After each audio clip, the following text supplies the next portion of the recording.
একটি রাত, মাত্র একটি রাত, যে রাতে আকাশ ও পৃথিবীর সমস্ত নিয়ম ভেঙে গিয়েছিল, যে রাতে একজন মানুষ এমন জায়গায় পৌঁছেছিলেন যেখানে কোনো ফেরেশতাও যেতে পারেনি, যে রাতে আল্লাহ তাআলা তাঁর প্রিয় বান্দাকে এমন কিছু দেখিয়েছিলেন যা কোনো চোখ দেখেনি, কোনো কান শোনেনি, কোনো মন কল্পনাও করতে পারেনি। কিন্তু প্রশ্ন হল, কেন কেন আল্লাহ তাআলা এই বিশেষ রাতটি বেছে নিয়েছিলেন? কি এমন ঘটনা ঘটেছিল যার পর রাসূল সাল্লাল্লাহু আলাইহি ওয়াসাল্লামের জীবন সম্পূর্ণ বদলে গিয়েছিল? এবং সবচেয়ে বড় কথা, সেই রাতে ঊর্ধ্ব জগতে কি এমন রহস্য লুকিয়েছিল যা আজও আমাদের ঈমানকে শক্তিশালী করে তোলে? মক্কার সেই কঠিন দিনগুলো, রাসূল সাল্লাল্লাহু আলাইহি ওয়াসাল্লাম তখন গভীর দুঃখের মধ্যে দিন কাটাচ্ছেন। তার প্রিয় স্ত্রী খাদিজা রাদিয়াল্লাহু তাআলা আনহা মাত্র কিছুদিন আগে ইন্তেকাল করেছেন। চাচা আবু তালিবও চলে গেছেন, যিনি ছিলেন তার একমাত্র ভরসা, একমাত্র আশ্রয়। চারিদিকে শুধু অন্ধকার। কাফেররা আরও বেশি নির্যাতন শুরু করেছে। তায়েফে গিয়ে যখন ইসলামের দাওয়াত দিলেন, সেখানকার মানুষেরা তাকে পাথর মেরে রক্তাক্ত করে দিল। রক্তে ভিজে গেল তার পবিত্র শরীর, জুতা রক্তে ভরে গেল। এমন সময় যখন মনে হচ্ছিল পৃথিবীতে আর কোনো আশা নেই, আল্লাহ তাআলা তাঁর প্রিয় নবীকে ডাকলেন এমন এক সফরে যা পৃথিবীর ইতিহাসে আর কখনো হয়নি। রাতের নিস্তব্ধতা। রাসূল সাল্লাল্লাহু আলাইহি ওয়াসাল্লাম তখন কাবা শরীফের কাছে হাতিমে ঘুমিয়েছিলেন। হঠাৎ জিব্রাইল আলাইহিসসালাম এসে তাকে জাগালেন। কিন্তু এবার জিব্রাইল আলাইহিসসালামের সাথে ছিল এক অদ্ভুত বাহন। এর নাম বোরাক। এমন এক সৃষ্টি যা ঘোড়ার চেয়ে ছোট কিন্তু গাধার চেয়ে বড়, যার গায়ের রং ধবধবে সাদা, যার গতি এতটাই দ্রুত যে চোখের পলকে মাইলের পর মাইল অতিক্রম করে ফেলে। যেখানে তার দৃষ্টি শেষ হয় সেখানেই তার পা পড়ে। রাসূল সাল্লাল্লাহু আলাইহি ওয়াসাল্লাম বোরাকে চড়ে বসলেন এবং শুরু হলো সেই মহাযাত্রা।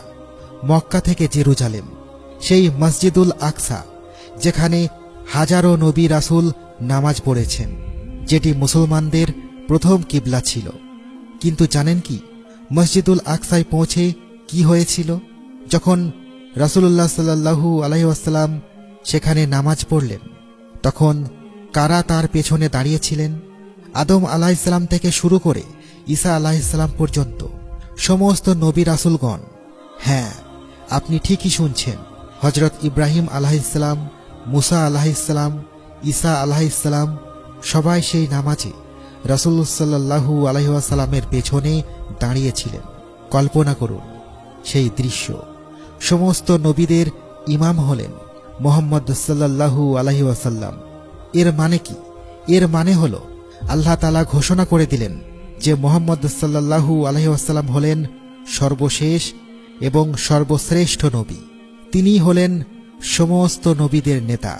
কিন্তু এটি তো শুধু শুরু ছিল। এরপর শুরু হলো আসল মিরাজ, আকাশের দিকে যাত্রা। জিব্রাইল আলাইহিসসালাম বললেন, ইয়া রাসূলুল্লাহ, এবার আমরা যাব সেই জায়গায় যেখানে কোনো মানুষ কখনো যায়নি। মসজিদুল আকসা থেকে একটি সিঁড়ি নেমে এলো। এর নাম মিরাজ। সেই সিঁড়ি দিয়েই শুরু হলো ঊর্ধ্বগমন, প্রথম আকাশের দিকে। কিন্তু প্রথম আকাশে পৌঁছে দরজায় কড়া নাড়লেন জিব্রাইল আলাইহিসসালাম। ভেতর থেকে প্রশ্ন এলো, কে? জিব্রাইল আলাইহিসসালাম বললেন, আমি জিব্রাইল। ওপার থেকে প্রশ্ন আসলো, তোমার সাথে কে? জিব্রাইল আলাইহিসসালাম বললেন, মুহাম্মদ সাল্লাল্লাহু আলাইহি ওয়াসাল্লাম। আবার প্রশ্ন এলো, তাকে কি ডাকা হয়েছে? উত্তর হলো, হ্যাঁ। এরপর দরজা খুলে গেল। প্রথম আকাশে রাসূলুল্লাহ সাল্লাল্লাহু আলাইহি ওয়াসাল্লাম দেখলেন আদম আলাইহিসসালামকে, মানব জাতির আদি পিতা, যাকে আল্লাহ তাআলা নিজ হাতে সৃষ্টি করেছিলেন। হযরত আদম আলাইহিসসালাম রাসূলুল্লাহ সাল্লাল্লাহু আলাইহি ওয়াসাল্লামকে দেখে হাসলেন, বললেন, মারহাবা, স্বাগতম হে পুণ্যবান পুত্র এবং পুণ্যবান নবী। কিন্তু রাসূলুল্লাহ সাল্লাল্লাহু আলাইহি ওয়াসাল্লাম লক্ষ্য করলেন একটি অদ্ভুত বিষয়।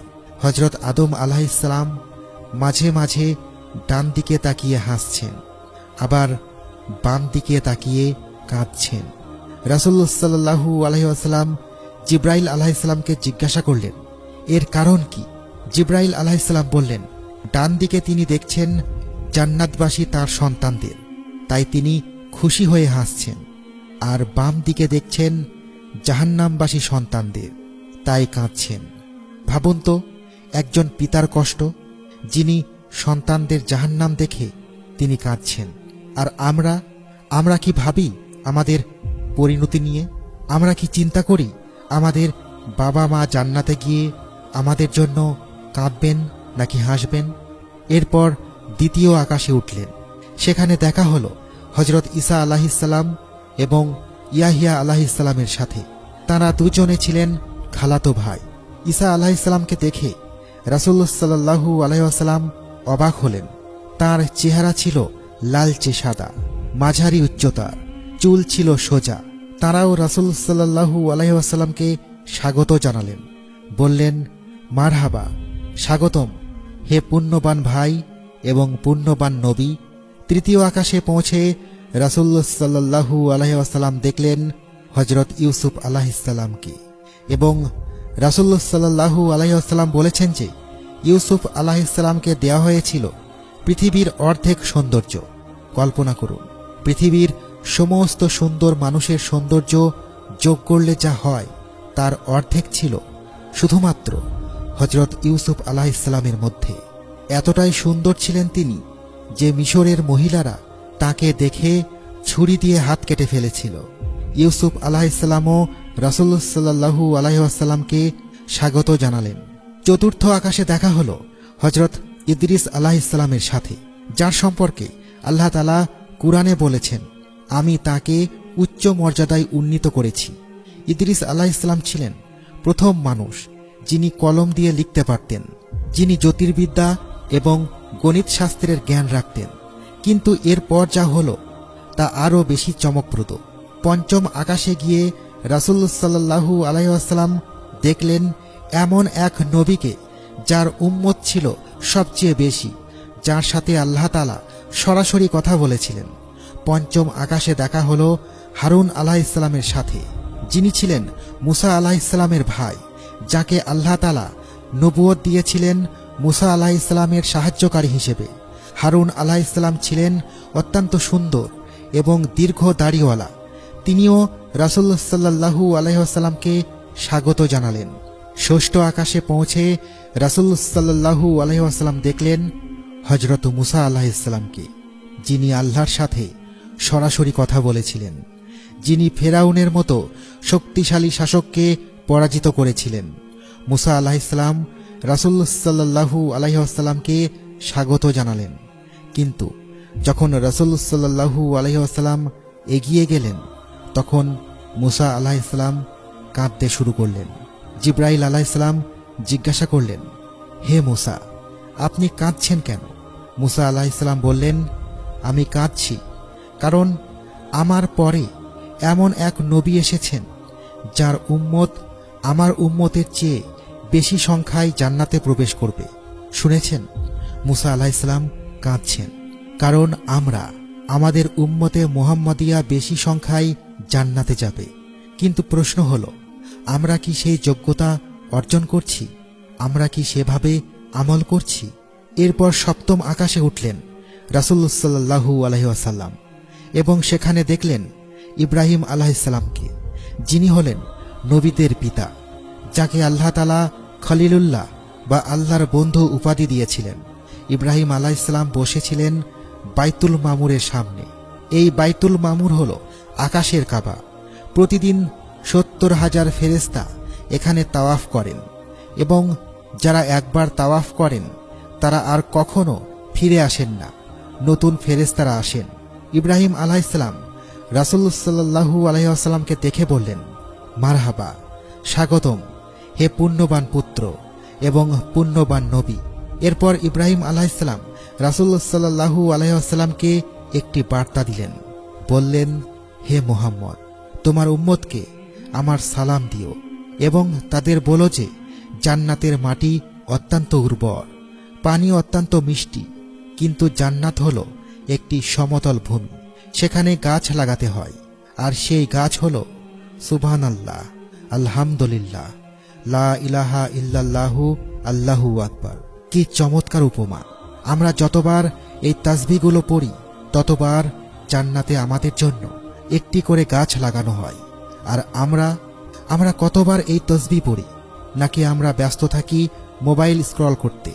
সপ্তম আকাশের পর রাসূল সাল্লাল্লাহু আলাইহি ওয়াসাল্লাম পৌঁছালেন সিদরাতুল মুনতাহায়। এটি হলো একটি বিশাল বড়ই গাছ। এর পাতাগুলো হাতির কানের মতো বড়, এর ফলগুলো মাটির বিশাল কলসির মতো। এই সিদরাতুল মুনতাহা হলো শেষ সীমা, এর পরে আর কোনো সৃষ্টি যেতে পারে না, এমনকি জিব্রাইল আলাইহিসসালামও না। জিব্রাইল আলাইহিসসালাম বললেন, হে আল্লাহর রাসূল, এই পর্যন্তই আমার যাওয়ার অনুমতি। এরপরে যদি আমি একটি আঙ্গুল পরিমাণ এগিয়ে যাই তাহলে আমি জ্বলে ছাই হয়ে যাব। এখান থেকে আপনাকে একাই যেতে হবে। কল্পনা করুন সেই মুহূর্ত। জিব্রাইল আলাইহিসসালাম, যিনি সবসময় রাসূলুল্লাহ সাল্লাল্লাহু আলাইহি ওয়াসাল্লামের সাথে ছিলেন, তিনিও এখানে থেমে গেলেন। এখন রাসূলুল্লাহ সাল্লাল্লাহু আলাইহি ওয়াসাল্লাম সম্পূর্ণ একা, একেবারে একা আল্লাহর দরবারে যাচ্ছেন। কিন্তু জানেন কি সেখানে কি হয়েছিল? যখন রাসূল সাল্লাল্লাহু আলাইহি ওয়াসাল্লাম আল্লাহর সবচেয়ে কাছে পৌঁছালেন, তখন কি ঘটেছিল যা কোনো ভাষায় বর্ণনা করা সম্ভব নয়। রাসূল সাল্লাল্লাহু আলাইহি ওয়াসাল্লাম এগিয়ে গেলেন আরও উপরে, যেখানে কোনো সৃষ্টি কখনো পৌঁছায়নি, এবং সেখানে তিনি আল্লাহ তাআলার সাথে সরাসরি কথা বললেন, কোনো মাধ্যম ছাড়া, কোনো পর্দা ছাড়া। রাসূল সাল্লাল্লাহু আলাইহি ওয়াসাল্লাম বললেন, সমস্ত সম্মান, সমস্ত নামাজ, সমস্ত পবিত্রতা আল্লাহর জন্য। আল্লাহ তাআলা জবাব দিলেন, হে নবী, আপনার উপর শান্তি, আল্লাহর রহমত এবং বরকত বর্ষিত হোক। রাসূল সাল্লাল্লাহু আলাইহি ওয়াসাল্লাম বললেন, শান্তি আমাদের উপর এবং আল্লাহর সমস্ত নেক বান্দাদের উপর। আপনি জানেন এই কথোপকথন কোথায় আছে? আমাদের নামাজে। প্রতিদিন আমরা যখন তাশাহুদ পড়ি তখন আসলে আমরা সেই কথোপকথনটাই পুনরাবৃত্তি করি, যা আল্লাহ এবং তার রাসূল সাল্লাল্লাহু আলাইহি ওয়াসাল্লামের মধ্যে হয়েছিল। কিন্তু আমরা কি এর মর্ম বুঝি, নাকি শুধু মুখস্থ বলে যাই? এই সাক্ষাতেই আল্লাহ তাআলা রাসূল সাল্লাল্লাহু আলাইহি ওয়াসাল্লামকে উপহার দিলেন নামাজ।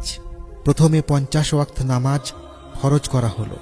রাসূল সাল্লাল্লাহু আলাইহি ওয়াসাল্লাম ফিরে আসার পথে মুসা আলাইহিস সালামের কাছে গেলেন।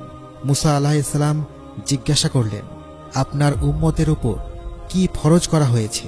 রাসূল সাল্লাল্লাহু আলাইহি ওয়াসাল্লাম বললেন, 50 ওয়াক্ত নামাজ। মুসা আলাইহিস সালাম বললেন, ফিরে যান এবং কমানোর জন্য বলুন, আমি বনী ইসরাইলকে পরীক্ষা করেছি, আপনার উম্মত এত নামাজ পড়তে পারবে না। রাসূল সাল্লাল্লাহু আলাইহি ওয়াসাল্লাম ফিরে গেলেন। আল্লাহ তাআলা 10 ওয়াক্ত কমিয়ে দিলেন, 40 ওয়াক্ত করলেন। মুসা আলাইহিস সালাম আবার বললেন, আরও কমান। এইভাবে বারবার যাওয়া আসার পর নামাজ 5 ওয়াক্তে নেমে এলো। মুসা আলাইহিস সালাম তখনও বললেন, আরও কমান। কিন্তু রাসূল সাল্লাল্লাহু আলাইহি ওয়াসাল্লাম বললেন, না, আমি লজ্জা পাচ্ছি, আমি এতেই সন্তুষ্ট। তখন আল্লাহ তাআলা ঘোষণা করলেন, 5 ওয়াক্ত নামাজ, কিন্তু সওয়াব 50 ওয়াক্তের। সুবহানাল্লাহ, কি মহান দয়া! আমাদের 5 ওয়াক্ত নামাজ পড়তে হবে, কিন্তু সওয়াব পাব 50 ওয়াক্তে। কিন্তু আমরা সেই 5 ওয়াক্তই ঠিকমতো পড়ি না। কত মানুষ আছে যারা ফজরের নামাজ মিস করে, কত মানুষ আছে যারা নামাজ দেরি করে পড়ে। এরপর রাসূল সাল্লাল্লাহু আলাইহি ওয়াসাল্লামকে দেখানো হলো জান্নাত এবং জাহান্নাম। জান্নাত, যেখানে এমন সব নিয়ামত আছে যা কোনো চোখ দেখেনি, যা কোনো কান শোনেনি, কোনো মন কল্পনা করেনি, যেখানে নদী বয়ে চলেছে দুধের, মধুর, শরাবের, যেখানে প্রাসাদগুলো তৈরি সোনা রূপা দিয়ে, যেখানের একটি ইটও এই পৃথিবীর সমস্ত সম্পদের চেয়ে মূল্যবান।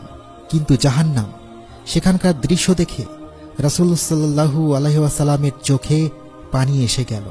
দেখলেন মানুষদের শাস্তি পেতে, দেখলেন যারা সুদ খেত তাদের পেট ফুলে উটের মতো হয়ে গেছে, তারা দাঁড়াতে পারছে না।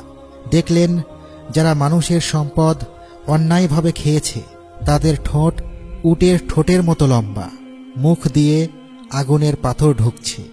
দেখলেন যারা জিনা ব্যভিচার করত তাদের সামনে রাখা আছে সুস্বাদু গোশত, কিন্তু তারা খাচ্ছে পচা দুর্গন্ধযুক্ত গোশত। দেখলেন যারা গীবত করত তারা নিজেদের মৃত ভাইয়ের গোশত খাচ্ছে। এই দৃশ্যগুলো দেখে রাসূল সাল্লাল্লাহু আলাইহি ওয়াসাল্লাম কেঁদে ফেললেন, বললেন, হে আল্লাহ, আমার উম্মতকে রক্ষা করুন। কিন্তু সবচেয়ে বড় প্রশ্ন হলো, আমরা কি এই সতর্কবাণী শুনেছি? আমরা কি আমাদের জীবন পরিবর্তন করছি? সেই অলৌকিক রাতের শেষে রাসূল সাল্লাল্লাহু আলাইহি ওয়াসাল্লাম পৃথিবীতে ফিরে এলেন। পুরো যাত্রাটি হয়েছিল রাতের একটি অংশে। যখন তিনি ঘুমাতে গিয়েছিলেন তখন তাঁর বিছানা ছিল গরম, আর যখন ফিরে এলেন তখনও বিছানা গরম হয়েছিল। সকালে রাসূল সাল্লাল্লাহু আলাইহি ওয়াসাল্লাম মানুষদের কাছে এই ঘটনাটি বললেন, কিন্তু কাফেররা হাসতে লাগল, বলল, এটা কিভাবে সম্ভব? আমরা উটে চড়ে জেরুজালেম যেতে 1 মাস সময় লাগে, আর তুমি বলছো 1 রাতে গিয়েছ। এমনকি কিছু দুর্বল ইমানের মুসলমানও সন্দেহ করতে শুরু করল। আবু জাহেল ব্যঙ্গ করে বলল, ঠিক আছে, তুমি যদি সত্যিই জেরুজালেম গিয়ে থাকো তাহলে মসজিদুল আকসার বর্ণনা দাও। রাসূল সাল্লাল্লাহু আলাইহি ওয়াসাল্লাম বর্ণনা দিতে শুরু করলেন, কিন্তু হঠাৎ কিছু বিবরণ ভুলে গেলেন।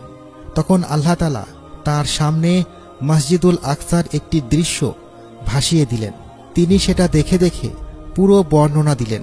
কাফেররা আরও প্রশ্ন করল। রাসূল সাল্লাল্লাহু আলাইহি ওয়াসাল্লাম বললেন, আমি পথে একটি কাফেলা দেখেছি, তাদের একটি উট হারিয়ে গিয়েছিল এবং তারা সেখানে খোঁজাখুঁজি করছিল। আমি তাদের পানির পাত্র থেকে পানি পান করেছি। এই কাফেলা সূর্যোদয়ের সময় মক্কায় আসবে। সবাই অপেক্ষা করতে লাগল। সূর্য উঠল এবং ঠিক সেই সময় সেই কাফেলা মক্কায় প্রবেশ করল। তারা নিশ্চিত করল যে তারা সত্যিই একটি উট হারিয়েছিল এবং কেউ তাদের পানি পান করেছিল। কিন্তু তবুও কাফেররা ঈমান আনল না, কারণ তাদের হৃদয় ছিল শক্ত পাথরের মতো।